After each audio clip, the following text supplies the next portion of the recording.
pada pertengahan tahun 2019. Angin bertiup kencang tentang keluarnya satu rumours kelahiran semula model legendary Kawasaki ZX-R 250 4 silinder. Pada awalnya kami menganggap ini hanyalah kabar angin yang palsu. Mana taknya sebelum ni model dan segmen ni memang dah lama mati. Tapi sebenarnya terbukti kami silap. Pada tahun Motor Show 2019, akhirnya Kawasaki mengumumkan kelahiran semula model Kawasaki ZX25R.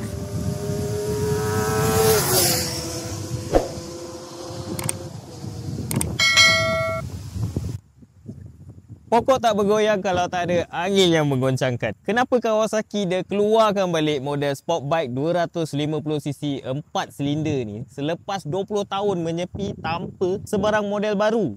Mengikut Mr. Tatsuki Yamamoto, ketua pembangunan untuk model ZX25R ni, ada wujudnya permintaan semula untuk sport bike kecil berprestasi tinggi di kawasan Asia Tenggara, terutamanya di negara Indonesia. Kita pun tahu kat Indonesia permintaan sport bike berkuasa rendah macam ni memang tinggi permintaan dia. Memang famous. Dan satu lagi, kat Indonesia adalah negara pertama yang mendapat model ZX25R ni.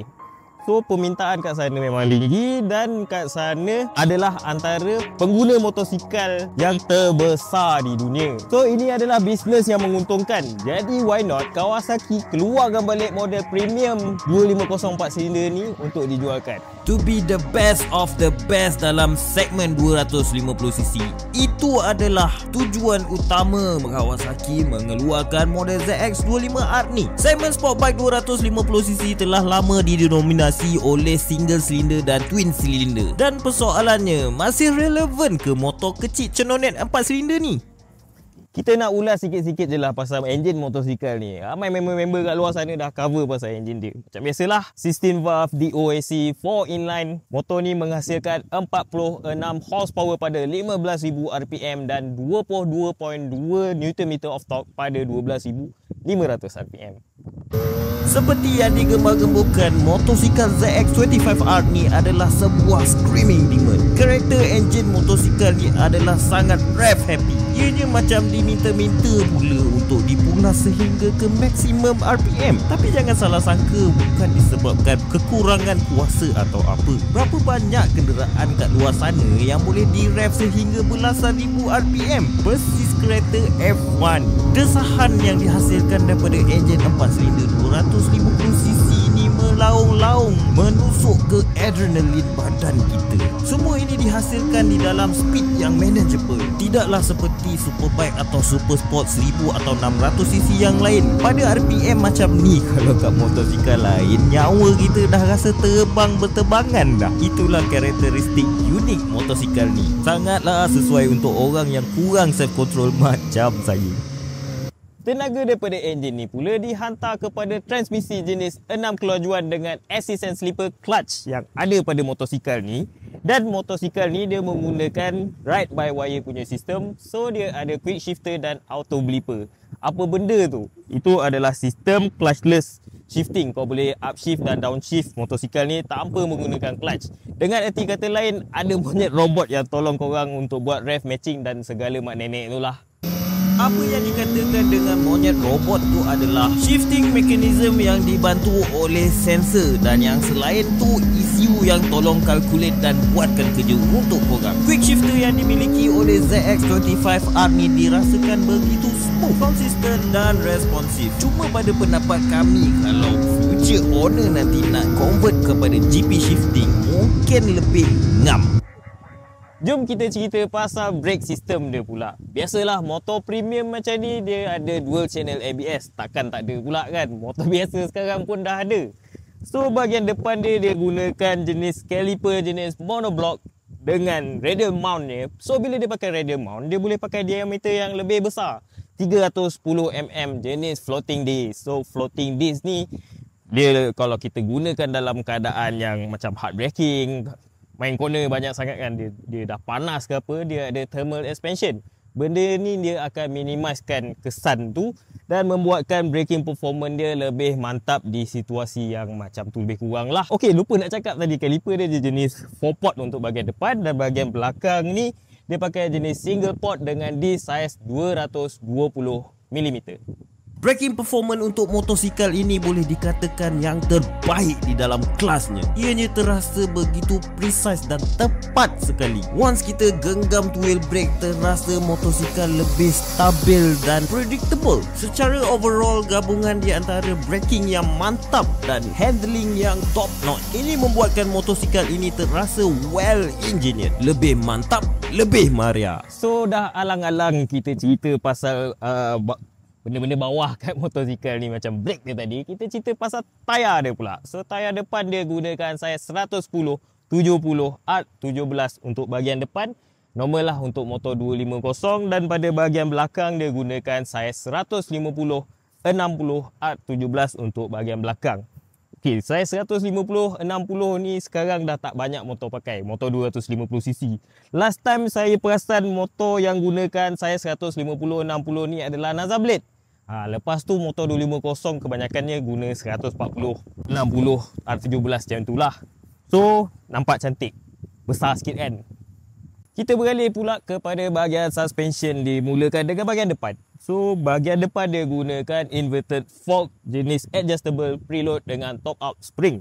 Dan bahagian belakang dia pula dia gunakan monoshock jenis horizontal backlink dengan gas charge jenis yang boleh adjust dia punya preload jugalah.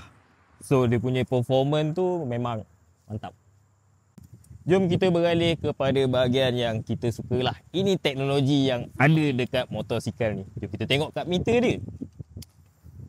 Meter dia kalau kita tengok, dia memang similar dengan abang-abang dia yang lagi besar. Macam model Z900, ZX10 pun meter lebih kurang macam ni juga. Dia punya gambaran tu lah. Dia gunakan jenis 4.3 inci, jenis full color punya.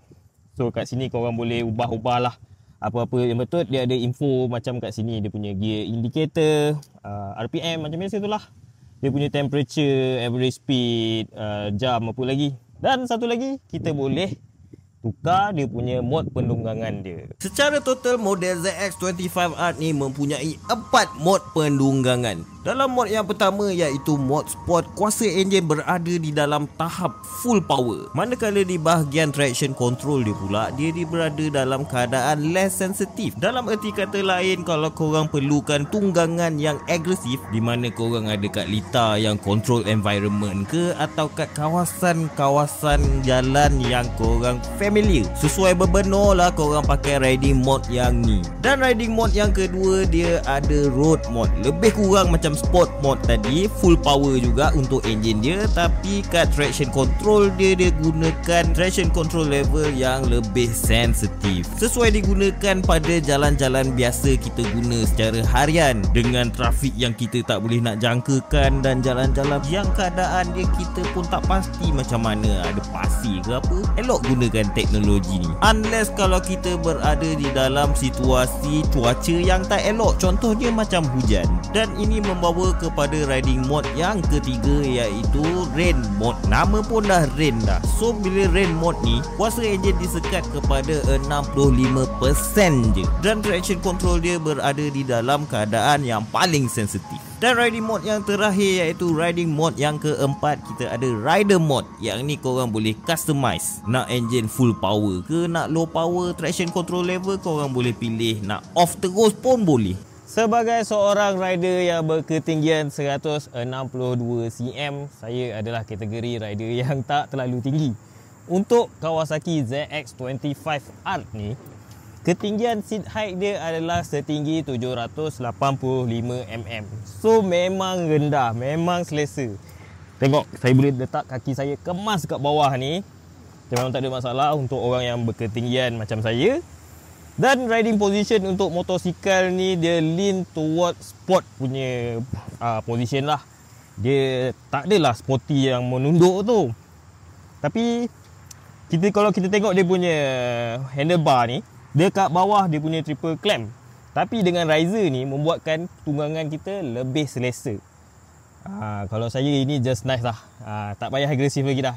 Yang ni selesa lah sikit kalau nak bawa jalan jauh sikit ke apa kan. Tak adalah terlalu menunduk. Tapi depends lah. Benda ni pun subjektif. Ada orang mungkin kata terlalu menunduk. Bagi saya ini memang perfect punya position lah untuk riding jarak jauh. Cakap pasal perjalanan jarak jauh untuk ZX25R ni, tangki minyak dia adalah 15 liter. Besar sikit daripada saudara dia lagi seorang tu. Ni seorang ke tak? Ninja 250R tu. Yang ini 15 liter. Kalau Ninja tu kalau tak silap saya dia 12 liter. So ni lagi besar. Sebab minyak dia pun kuat sikit lah. 4 inline, what do you expect? Nak jimat sangat? Tak adalah jimat. Tapi okey lah. Jom kita cerita pasal design motosikal ZX25R ni. So macam biasa dia punya design language tu memang sebuah sport bike Kawasaki proper punya. Memang nice. Kalau compare dengan Ninja 250 tu, bagi saya yang ni lawa lagi lah. Subjektif. Kalau saya yang ni lagi lawa. Tapi favourite saya dia punya ram air intake kat bahagian depan ni. Dia punya design ram air intake untuk bahagian depan ni memang cantik. Dia ambil ilham daripada model H2R. Design dia tu macam bentuk arrow. Dia gabung pula dengan windscreen dia punya ni. Nampak macam arrow suruh tunjuk muka motosikal ni. Macam mana bentuk dia. Ganas baik. So kalau korang dah decide untuk beli motosikal ni, sebenarnya untuk siapa sebenarnya motosikal ni dia dijual?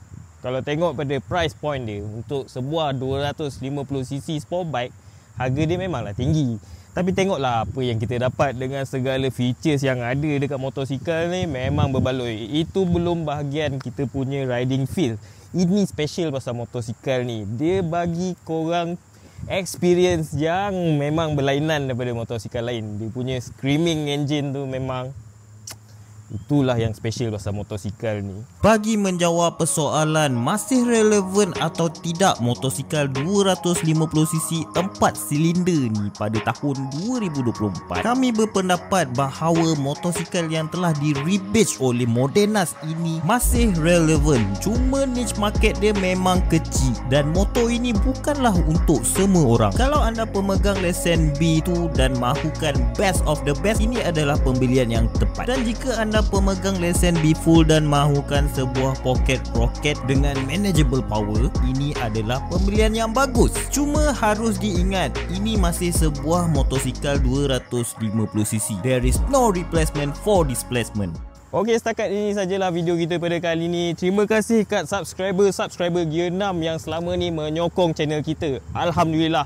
Dulu pun kita dah cerita pasal motosikal ni, tapi sikit-sikit je lah. Hari ni kita berpeluang untuk test ride sendiri motosikal ni. Macam mana feel dia. Alhamdulillah, hari ni kita berpeluang dapat test ride motosikal ni. Dan kepada mereka yang belum subscribe lagi channel Gear 6, sudi-sudilah tekan button share, like dan subscribe YouTube channel Gear 6. Sehingga kita berjumpa lagi di dalam episod akan datang. Assalamualaikum.